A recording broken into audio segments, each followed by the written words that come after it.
Hello and welcome to the final episode of our four-part series of conversations exploring the future of engineering education. My name is Chitra Sethi, Executive Editor Media at ASME. Today's conversation will focus on confronting the labor and skills gap in 2021 and beyond. As the COVID 19 pandemic put added pressure on industries that were already struggling to fill their ranks, engineering companies have been investing in training to bring their existing workforce up to speed and to keep up with the accelerating pace of digital transformation. With industry still facing persistent skills shortages, what more can be done to confront the labor and skills gap in 2021? Joining me today are three guests who will discuss workforce strategies to address the growing need for training and education to match the evolving engineering industry. Our first guest is Lisa Lang, Head of Learning and Education Americas at Siemens. Lisa is a member of the Global Learning and Education Leadership Team that defines the learning strategy for Siemens globally. Our second guest is John Guarino, Director of Mechanical Products Team at Raytheon Missiles and Defense. John has been with Raytheon for 25 years and has worked on a broad range of programs across the development and production life cycles. Our third guest is Ted Rozier, Director of Engineering at Festo Didactic Solutions Center North America. In his current role, Ted is passionately looking to advance Festo Didactic as a global leader in designing and implementing Industry 4.0 learning factories. Welcome, everyone, to our conversation today. Thank you. Great to be here. Before we begin, I would like to thank all our sponsors. Please make sure to check out the resource section on your console to get more information about them. And now let's get started. Digital transformation leading to a workforce transformation has generated a strong demand for new competencies. As this digital disruption progresses, continued education will be essential to fill the ranks. Lisa, what are some of the strategies Siemens is implementing to digitally upskill the current workforce? Well, first of all, it's great to be here. Thank you for the opportunity. And with skills becoming obsolete before we know it, it's really important that employees are constantly developing and growing to remain relevant in the workforce. And we know we've had for decades the capabilities to deliver in a digital format, but it hasn't really been accepted as well as we have wanted it to until recently, of course, because of COVID-19. And in addition to that, Siemens leadership actually made the decision to continue with working remotely beyond COVID-19. So we have this new normal work environment that will be ongoing and permanent. And to solve some of these challenges, of course, we want to have a really strong digital learning strategy. And so we've built a learning ecosystem that's based upon a technology platform. And this enabled us to reach as many employees as possible and more than we ever have before. It actually, we hope, will allow us to increase the number of digital learning hours and per employee annually. And actually, there is an incentive for senior managers on that. So we're definitely, we see how important it is to senior management that we're really trying to push digital learning hours as much as possible. And then also, we want to make learning a really personal experience. We want it to be almost like that Netflix-like experience where you have these ribbons of content that really are customized for you. It's based upon your history. It's based upon your role. We want learning to be a similar kind of experience for employees. And then we also want it to be built upon content that is based upon skills that are needed in the future. So we want to make sure we have the right tools, the right platform, the right content. And then even beyond that, we think it's important that employees have the right mindset. And so we're really working hard to create the right culture for learning as well. Great. John, the aerospace and defense sector has been quick to adopt digital transformation. What has been the workforce strategy at Raytheon to keep engineers up to date? Yeah, I think you're absolutely right that in defense and aerospace, we've really been leaning into the digital transformation, and so are our customers, by the way. So we're really focused on communicating and listening to our customers to understand what they want to achieve through the digital transformation. But they've been very clear about the fact that we have to have a focus on delivering them capabilities sooner. That has to happen as part of digital transformation.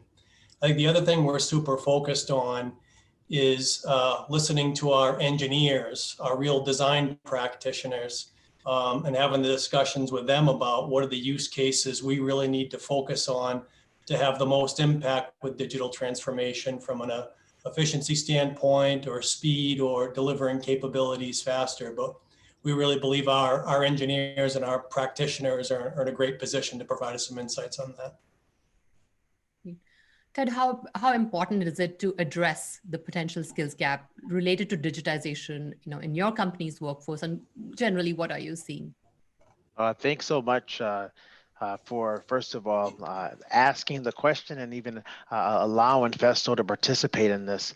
When you think about the current workforce and the skills gap, simply put, it's a priority to have short-term growth goals as well as long-term targets for embracing the new technologies that we're seeing. We think specifically about the upskilling. As was mentioned, it has to be built into your culture. And once it's built into the culture, now we have to look at the automation manufacturing space. Things are moving so fast.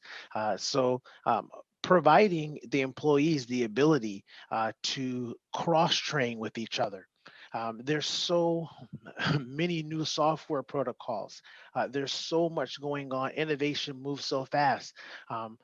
It's very important that we don't create silos because with the silos, what happens is one person might get the upskilling. They may be able to go off and work on projects, but you need to see the complete team growing as a unit. And so it's very important at Festo. We are really big on bringing in high school students to work with our engineers, as well as our internship program.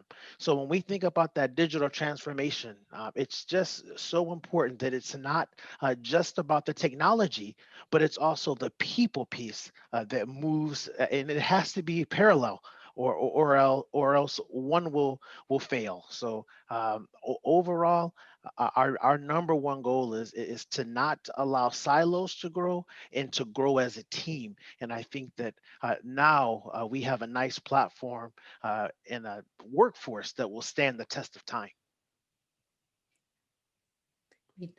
So mid-career engineers, will need specific skills to keep pace with this digitalization and Industry 4.0 changes. What are the skills you look for when hiring new engineers? John, let's start with you. Thanks for the question. I guess I'd be remiss if I didn't mention that we are currently hiring engineers from lots of different backgrounds at Raytheon, especially in New England area and also in Tucson, Arizona. But from a hiring perspective, one of the things we put a lot of focus on is diversity in our hiring and really being able to hire people that have different backgrounds, different experiences, and maybe even come from industries outside of defense. We've just seen it over and over again where the most diverse teams are the strongest teams. So it's something that we take very seriously in our hiring. I'd say in addition to that, we try to hire engineers that have a natural ability to innovate, engineers that are willing to challenge the status quo and tackle problems differently and just kind of have a mindset of continuous improvement. I think, engineers that work well in a fast-paced team environment tend to do well at Raytheon Missiles in defense. And lastly, I'll say that, just given the nature of the work that we do, it's really important that we hire engineers that have strong technical foundations that are focused on engineering rigor and can really use critical thinking skills to solve challenging technical problems. Lisa, you want to add to that? And what are the skills Siemens looks for when hiring mid-career engineers? Yeah, that was a great answer to follow up. And definitely I want to echo the comments on diversity. That's really important for us at Siemens as well in our hiring practices. But I also want to highlight that we have this need for learning agility. And we're really looking for people who have a skill set to be able to learn and then unlearn and relearn based upon changing environments within the business, based upon emerging technologies. And we find that employees may find themselves in a situation where they have very limited expertise. It's new to them. They don't have anyone to really guide them to the right answers. And we really need them to be flexible, to be willing to question biases and to really shift their mindset. So more than just learning specifically new skills, we're looking for that learning agility and also that ability to increase their learning capacity. Great. Ted, what are the skills needed these days for careers related to Industry 4.0? Very good question. When you think about Festo, and especially the didactic group, we have been an advocate for Skills USA, World Skills for many years along the lines of mechatronics. And we've even started to implement Industry 4.0 methods. To get back to your question specifically, when we think about mechatronics, there's electrical, mechanical, there's PLC, of course, there's robotics, and you have machining. That would be the foundation, and we've always taught that within the education space a la carte, separately. And what we're seeing is that more of the system approach needs to be taught. How do these different pieces of equipment talk to each other? And if you have that system approach as the foundation, then you have these new skill sets where how do I connect ERP, data management, MES, production planning, PLM, product lifecycle management, and CAD. How can I bring these and pull them in into the buzzwords of top floor to shop floor? But we have to provide that into the education space and make it so that it's an environment where you're not hiding what we always call the special sauce, but you need to open that up and clearly be able to allow students to articulate it and understand how these things connect. So that's why I would say Industry 4.0 was really, from a technology standpoint, that system approach has to be the foundation. And now you have a nice agile workforce or individual that again can stand the test of time through this, through the emerging technologies that we're seeing today. Excellent. Well, let's talk a little bit about the challenges engineering companies face in retraining, given the current environment. Lisa, let's start with you. What are some of those challenges? Yeah, so I know I touched upon the fact that with the emerging technologies, we see that the jobs are going to be changing very rapidly in the next 5 to 10 years. And given what we know about the evolution of skills and how that really creates gaps for the industry, we and Siemens are trying to find a way to manage these changes in a very practical way. And not only that, we need to be systematic. We're trying to implement a more systematic approach to reskilling. And we really think it really comes down to employees need to be a part of the learning culture, and they need to be prepared, as I was mentioning earlier, to really have that learning agility and to be constantly growing and learning and to really own their own career. Ted, do you agree? And would you like to add? Yes, I would just simply state, we talked about that system approach. Many years ago, you could kind of say, I'm a mechanical engineer, or I'm just an electrical engineer. And not that there is not a space for you to be very skilled at one thing. But then again, when you look at this digital transformation, you cannot just know one thing and say, I don't want to learn anymore. Therefore, it's very important that for engineers to understand, again, it takes us back to that open environment. You cannot have silos. You kind of have to push those cubicles down and talk openly, articulating what are the new technologies and how can we do things better, more efficiently, and be open to learning. John, what are your thoughts on this? And have these challenges increased with the work from home setup? Yeah, so it's a great question. With respect to training, I think one of the primary challenges we experience is how to address kind of the broad spectrum of training needs, having finite training resources. And if we think of just some of the training that we have to complete, it's some of it's compliance training, some of it's technology and tools, soft skills, management development, just to name a few. And then we also have a key component of our training is knowledge transfer from our most experienced engineers to our more entry level and junior engineers. So at Raytheon Missiles and Defense, we've really come up with an approach where we try to balance so we can address all those needs as they shift and change over time. But I think one thing that's very positive due to the great work of engineers is that technology and tool usability has improved so dramatically in the last several years. And in many cases, we can learn new technologies and new tools with far less formal training. And that gives us a lot of flexibility. From a knowledge transfer area that I mentioned, we have formal apprenticeship programs. So we're using those to accelerate the technical development of our earlier career engineers. I guess the last thing I'll mention is let's not forget the real value of on-the-job training, which continues to be highly effective, especially if it's done purposefully. Great. So speaking of the current remote and work and hiring situation, which is kind of the new normal for almost everyone these days, Ted, how has the remote hiring experience been for you at Festo? Very good question. It started off difficult. You're just used to being able to sit in front of someone, be able to listen to them and hear the conviction and whatever the role is that you're trying to hire.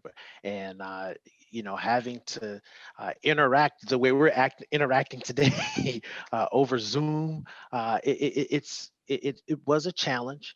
I think that in the end, though, it made us stronger.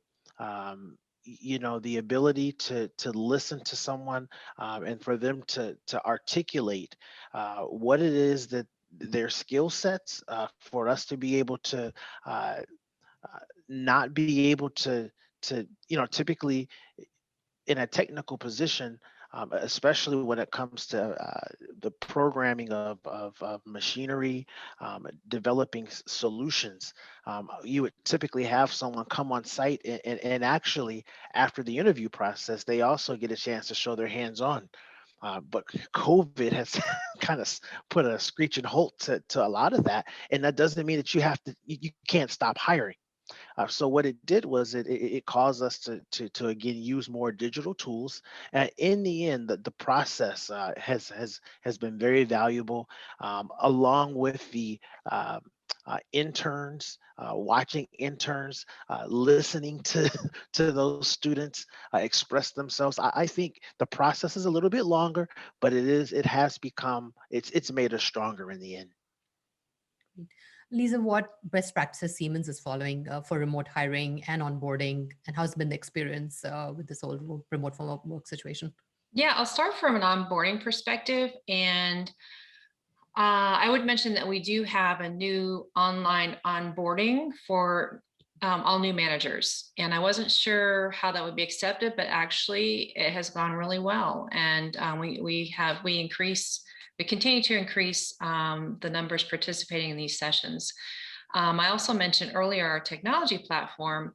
So we have this learner experience platform where we have channels. And so we have different channels for different topics and for different disciplines and different job families. We have one called Empowering Managers for all managers and leaders. We also have some that are more geared towards engineering. And so that's been a great opportunity for employees to go in and take a look at what's available and maybe select a learning resource that really meets their needs in terms of what they're comfortable with in terms of a learning modality. Do they like e-learning? Do they want to watch a video? Do they want to take a virtual instructor-led course? And they can kind of make their own decisions on that. From a recruiting perspective, We did do video-based interviewing before COVID. So that's something that was already happening. And of course, increasingly, we can only do that most recently. But what I see too is that we're not required to hire people specifically in one location. It may be that we want to hire people near a Siemens hub, but we're not limited to the talent pool in a particular location for Siemens. And just a small example from my team is we recently hired someone all video based, and he works remotely from upstate New York, which is not really that close. It's a couple hours away from some of our locations in the Northeast, but also he can support our Canadian employees. So it's really kind of opened up some opportunities for us. Great. John, how has your experience been, and how are you keeping the engineering team engaged and collaborating remotely? Yeah, I'll say the collaboration aspect of the virtual environment has been a pleasant surprise and an enabler for us at Raytheon Missiles and Defense. I guess the example I'll give is related to a design review that we had to get done for a critical issue that came up in the early stages of the pandemic. And we needed to get our best technical experts together from across the company to go work the issue. And pre-pandemic, that would have involved all of us getting on planes and kind of converging to the same location for a half-day meeting or a full-day meeting, bookended with a day of travel.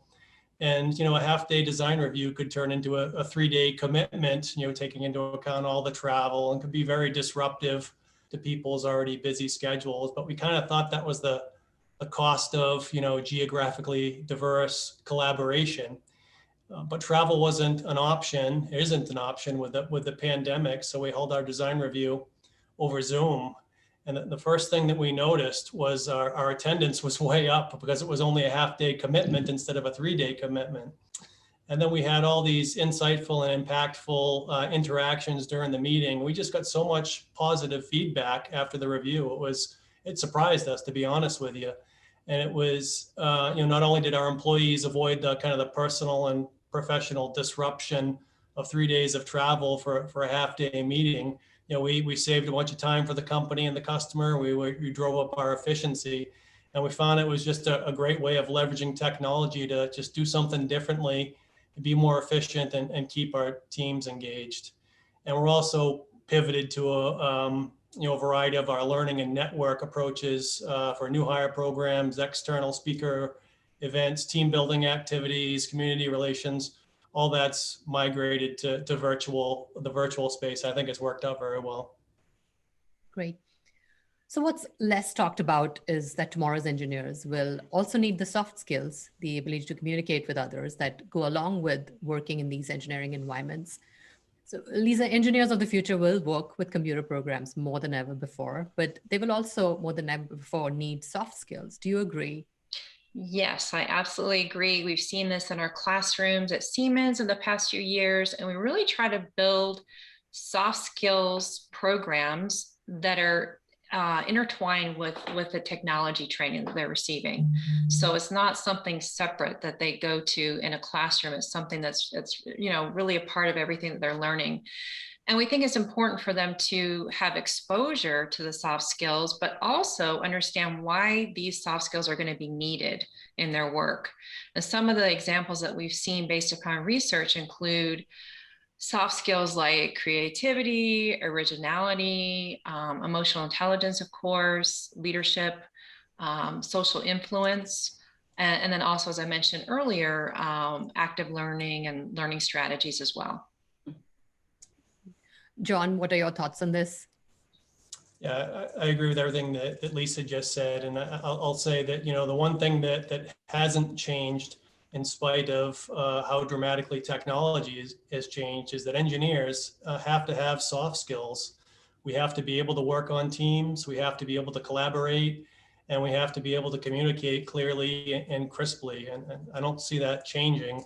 And maybe it's even more important now in the virtual environment. And I just think about being able to communicate something simple as being able to communicate in a concise summary style, and being able to say more with fewer words. That's always going to be important.